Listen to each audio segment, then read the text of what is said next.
खबर चमोली से। बिजली, पानी, शिक्षा, स्वास्थ्य, सड़क और पुल नहीं तो वोट देकर करेंगे क्या। लोकसभा चुनाव की सरगर्मियां तेज होने के साथ चमोली जिले के गांव-गांव से लोगों की अपनी अपनी विभिन्न समस्याओं को लेकर चुनाव बहिष्कार करने की आवाजें गूंजने लगी हैं। कहीं वर्षों से सड़क की मांग करते आ रहे ग्रामीण चुनाव बहिष्कार की धमकी दे रहे, कहीं स्कूल नहीं, कहीं पानी की समस्या, तो कहीं बिना पुल के आवाजाही कर रहे ग्रामीण वोट नहीं देने की बात कर रहे। चमोली जिले के दशोली विकासखंड के पाड़ा, ईरानी, झींझी, भनाली के ग्रामीणों ने सोमवार को गांव में पहुंचे सेक्टर मजिस्ट्रेट के माध्यम से जिला निर्वाचन अधिकारी को ज्ञापन भेजा। क्षेत्र पंचायत सदस्य विजय नेगी और ग्राम प्रधान बीना देवी का कहना है कि उनके गांव में मूलभूत सुविधाओं का अभाव बना है। सड़क, चिकित्सा, शिक्षा, बिजली की समस्या से ग्रामीण परेशान है। कहा कि कई बार इस संबंध में जिला प्रशासन और शासन से पत्राचार किया जा चुका, लेकिन समस्या जस की तस है। उन्होंने कहा, जब ग्रामीणों को सरकार की ओर से कोई सुविधा मिलनी ही नहीं है तो फिर वोट देकर क्या करेंगे। इसलिए ग्रामीणों ने अविलंब समस्या समाधान की मांग की है, अन्यथा चुनाव बहिष्कार करने की धमकी दी है। मैं यही कहना चाहूँगा, हमारा जो क्षेत्र है अभी तक हिंदुस्तान आज़ाद होते हुए इधर 76 वर्ष हो गए, 77 वर्ष हो गए। हमारे यहाँ पे अभी तक कोई सुविधाएं नहीं सरकार के, विशेषता रोड है, जैसे स्वास्थ्य सुविधाएं हैं, और मतलब यह है कि कई प्रकार के जो है कि हमारे पे अज्ञान, मतलब शिक्षा के क्षेत्र में भी पीछे हैं। बिजली है, स्वास्थ्य है, सड़कें हैं, पुल है, इत्यादि से हम लोग जो हैं कि बहुत परेशान रहते हैं। हिंदुस्तान का पिछड़ा हुआ क्षेत्र है और नेताओं की भी बहुत कम प्रति नज़र है इस क्षेत्र के लिए। और मैं ये चाहूँगा कि हमारी पूरी संपूर्ण क्षेत्र की घाटी ये चाहती है, इस घाटी को भी पर्यटन के क्षेत्र में है, स्वास्थ्य के क्षेत्र में है, शिक्षा के क्षेत्र में है, सड़क परिवहन के क्षेत्र में है, इसको आगे बढ़ावा दिया जाए।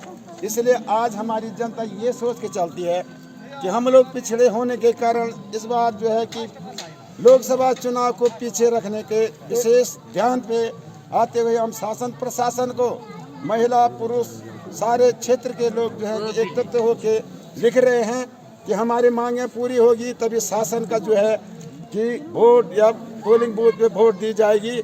अगर बाय दिवस शासन ने हमारी कानासुनी करी है, न सुनने की बात करी, तो हमारी जनता शीघ्र ये चाहती है कि सरकार से हमारा कोई लेना देना नहीं है।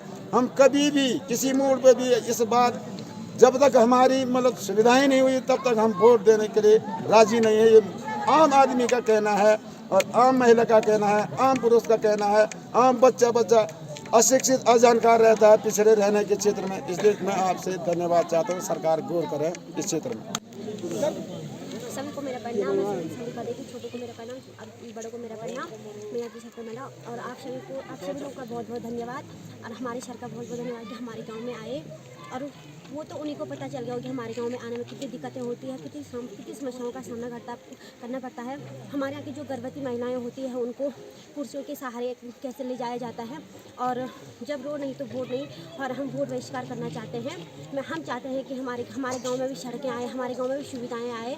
और हमको सभी को कितने जो बीमार होते हैं, बूढ़े आदमी, किसी को तो कोई तो रास्ते में मर जाते हैं, किसी को लाते किसी को ले जाते मर जाते हैं।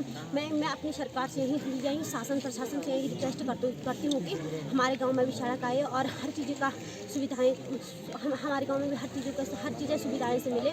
और हम सभी लोग ये चाहते हैं, हमारे गांव की जितनी भी महिलाएं ये चाहते हैं कि हमारे गांव में भी रोड आए, सड़क आए।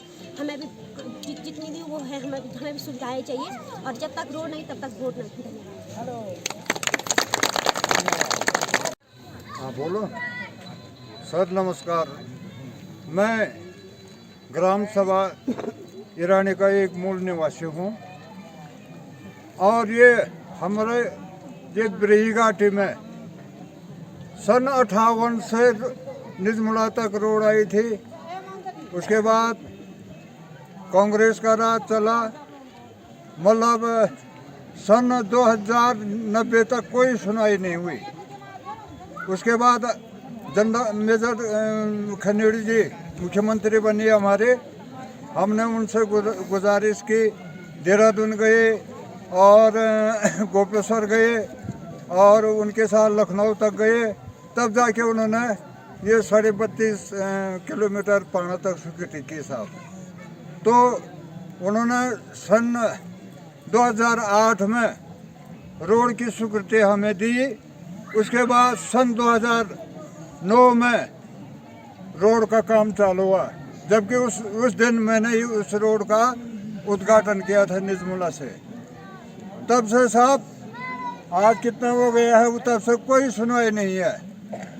खैर रोड वाला तो थोड़ा थोड़ा कर ही रहा है, तो लेकिन ये पुल वाले का इलाज क्यों नहीं करे सरकार? सब चीज़ का इलाज हो रहा है तो इसका इलाज क्यों नहीं करे? क्यों उसने इस पुल को हटाया, क्यों सरकार उस पर एक्शन नहीं ले रही है? आने जाने की कोई व्यवस्था नहीं है और न पुल है न रोड है। हम बूढ़े आदमी कितने बच्चे हैं या बुढ़े हैं या कोई हैं बीमार होते हैं, आने जाने की कोई व्यवस्था नहीं है। कभी घोड़े में जाते हैं, कभी गंडे में जाते हैं, कभी डंडे में जाते हैं। आने जाने की कोई व्यवस्था नहीं है। पुल कैसे रुका? पुल कैसे रुका? रोड तो होते जाएगी, वो पुल रुक गए हमारे। हम रोड आएगी, गाड़ी आएगी तब हम वोट देगा, नहीं तो हमारे वोट नहीं देंगे। तो आप हमारे गांव में हमारी समस्याएं जानने के लिए आए हैं और मेरा सरकार से यही निवेदन है कि हमारे गांव में ना तो रोड है और हमारे गांव में 2009 से रोड आने की संभावना है और 2009 से कार्य शुरू है, लेकिन 2024 जाने वाला है। अभी तक हमारे गांव में ना तो रोड है और ना रोड ना होने के कारण हमारे गांव के ना तो लड़कियां आगे स्कूल पढ़ सकती है और ना ही हमारे गांव के कोई गर्भवती महिला नीचे ले जा सकते हैं। हमारे पास साधन नहीं है। अगर कोई बीमार व्यक्ति कोई चट्टान से गिर गया ना तो हम उसे तुरंत अस्पताल ले जा सकते हैं, क्योंकि हमारे पास साधन ही नहीं है। अगर रोड रहता तो हम उसी वक्त उसको नीचे हॉस्पिटल पहुँचाते और रोड ना होने के कारण हमारा गाँव आज इतना बिछड़ा है कि हम तुरंत उस आदमी का इलाज नहीं कर सकते हैं। और हमारे गांव की कोई बुजुर्ग महिला या हो कोई गर्भवती महिला अगर डिलीवरी होनी हो तो हमें गांव में ये समस्या झेलनी पड़ती है और कहीं को कि कितने औरतों की जान जाती है, कोई बच्चा सुरक्षित नहीं रह सकता है। तो अगर हमारे गांव में एक वो हॉस्पिटल तक क्या एक दवाई के लिए एक डॉक्टर भी नहीं है। अगर कभी सिर दर्द हो गया या कुछ दर्द हो गया तो ना तो हमारे पास दवाइयाँ हैं ना रोड है। हमारे गांव की लड़कियां केवल यहाँ इंटर कॉलेज है 12 तक और रोड ना होने के कारण यहाँ कोई अध्यापक आने के लिए तैयार भी नहीं है।